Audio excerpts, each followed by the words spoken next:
कधी कधी असं म्हणतात की बाबा घरात पैसेच येत नाही किंवा येतात ते पण पैसे टिकतच नाही, तर त्यासाठी काय उपाय आहे का? मला सांगायला काय लागतंय? मी काही सांगू शकतो, हे करा ते करा, पण आपण काय वागतोय ते पहिले बघा. कसा पैसा टिकत नाही त्याचं कारण घ्या. ठीक आहे, आता ही एखादी वस्तू मला नकोय बाबा, नाही घेतली, काय फरक पडलाय? पण तुझ्याकडे म्हणून मला पाहिजेच आहे, तर तो खर्च होणारच आहे. एखाद्याने 10 लाखाचा शर्ट घातला म्हणून आपण घालावा का? तूही शर्ट घातलाय, मी पण घातलाय, माझे ते अंग झाकते, तुझे अंग झाकतो, त्यात काय फरक आहे?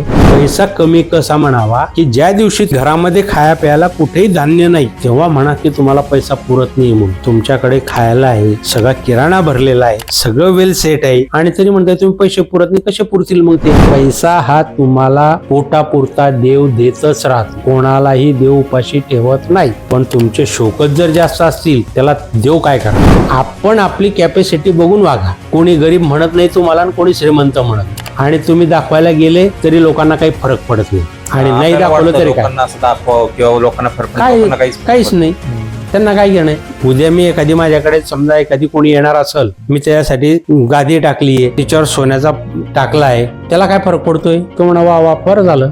तो गेल्यावर तोच म्हणणार आहे उद्या, शाळेला कॅपॅसिटी नव्हती, काय खर्च केला आराम करायला, लय मस्ती आली त्याला. खायला पाहिजे हे बाबा, माझी पाटकी गोदडी पटलं तर येणे तर रामराव.